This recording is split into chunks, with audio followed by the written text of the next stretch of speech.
இன்று நாம் சின்ன குறிப்பிடத்தில் 49வது கேள்வியை கேட்போம். இந்த 49வது கேள்வி என்னவென்றால், திருச்சபையை பரப்புவது யாருடைய கடமை? இந்த கேள்விக்குள்ள பதில் என்பது, ஞானஸ்தானம் பெற்ற ஒவ்வொரு கிறிஸ்தவனுக்கும் திருச்சபையை பரப்ப கடமை உண்டு. இந்த பதிலுக்கான விளக்கம் என்பது, இரண்டாம் வத்திக்கான் சங்கம் திருச்சபைக்கு வெளியிலும் மீட்பு இருக்கலாம் என்றதும், மறைபரப்பு பணி என்ற பணியை ஒருவர் செய்ய தேவையில்லை என்று தோன்றும். அதாவது, கத்தோலிக்கராக சேருகிறாரோ இல்லையோ, மோட்சம்தான் திருச்சபைக்கு வெளியில் இருந்தாலும் கிடைத்து விட போகிறதே, பிறகு எதற்கு நாம் நற்செய்தி அறிவிப்பு பணியில் ஈடுபட்டு வேத சாட்சியாக உயிரை கொடுக்கக்கூடிய அபாய நிலையை வீணாக ஏன் ஏற்றுக்கொள்ள வேண்டும் என்று தோன்றும். அது மட்டுமல்லாமல், இந்த அடிப்படையில் பார்க்கும் பொழுது, மறைபரப்பு ஞாயிறு என்ற ஒரு தினத்தை மறைபரப்பு பணியின் சிறப்பை விளக்குவதற்காக கொண்டாடுவது என்பதும், இந்த கொண்டாட்டத்தில் சிறப்பு வசூல் செய்வது என்பதும் வீண்தானே என்று தோன்றும். மேலும் ஆயிரக்கணக்கான வேத சாட்சிகள் திருச்சபைக்காக உயிரை கொடுத்தது என்பதும் வீண்தானே என்றும் தோன்றும்.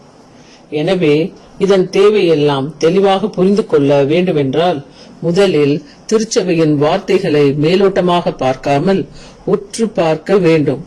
அவ்வாறு உற்று பார்க்கும் பொழுது திருச்சபை மத நல்லிணக்கத்திற்காக என்ன கூறுகிறது என்றால், வேறு நம்பிக்கைகளிலும் மோட்சத்தை பெறலாம் என்று கூறுகிறது. அதாவது, திருச்சபை இரட்டான நிலையை குறிக்கும் சொற்களை பயன்படுத்துகிறது. இதை விளக்க திருச்சபை கூறும் மாடல் என்ற மாதிரி வடிவ கூற்றை ஆராய்ந்தால் அது புரியலாம். அந்த மாதிரி வடிவத்தில் ஒன்று என்னவென்றால், ஒவ்வொரு நம்பிக்கைகளும் ஒவ்வொரு கப்பலாக மண்ணுலகம் என்ற துறைமுகத்தில் நிற்கின்றன. இந்த துறைமுகத்தில் நிற்கும் மக்களிடம் திருச்சபை என்ன கூறுகிறது என்றால், இந்த கப்பலில் ஏறினால் மோட்சம் என்ற துறைமுகத்திற்கு நிச்சயமாக போகும். ஆனால் மற்ற கப்பல்களில் ஏறினால் அந்த கப்பல்கள் போய் சேரலாம், சேராமலும் போகலாம் என்று திருச்சபை கூறுகிறது.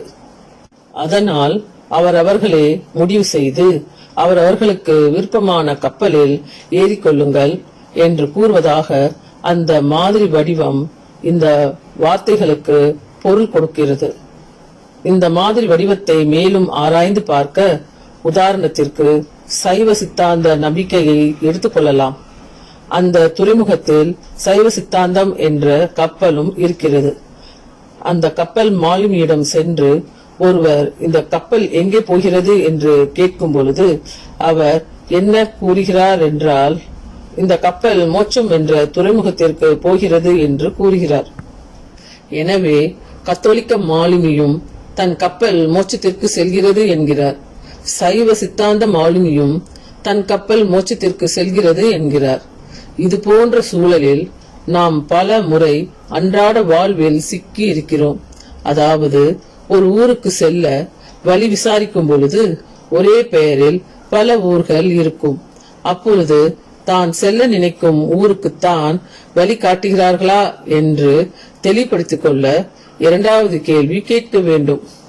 எப்படி என்றால், பக்கத்து ஊர் பெயரையும் சொல்லி கேட்க வேண்டும். உதாரணமாக, காட்பாடி வேலூரா, பரமத்தி வேலூரா என்று வேலூர் குறித்து தெளிவுபடுத்திக் கொள்ள வேண்டும்.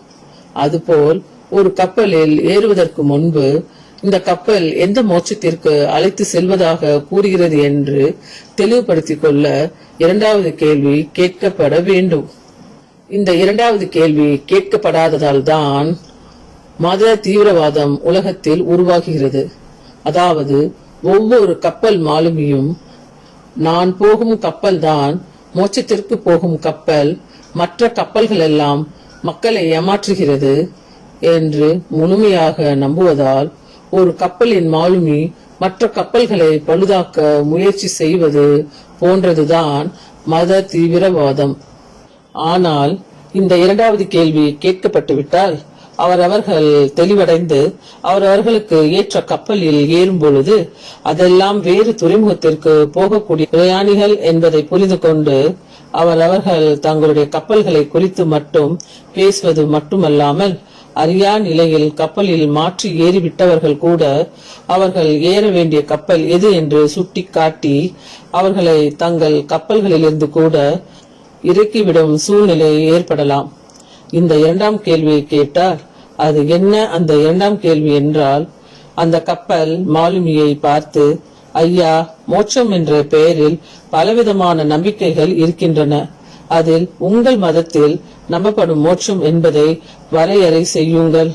அந்த வரையறையின்படி உங்கள் மோட்சம் எங்களை கடவுளின் பிள்ளைகளாக மாற்றுமா என்று இந்த இரண்டாவது கேள்வியை கேட்டால், கத்தோலிக்க நம்பிக்கை சேராத வேறு எந்த நம்பிக்கையாக இருந்தாலும் அவர்கள் கூறும் முதல் பதில் என்னவென்றால், மனிதர்கள் யாரும் கடவுளின் இனமாக மாற இயலாது என்று கூறுவர்.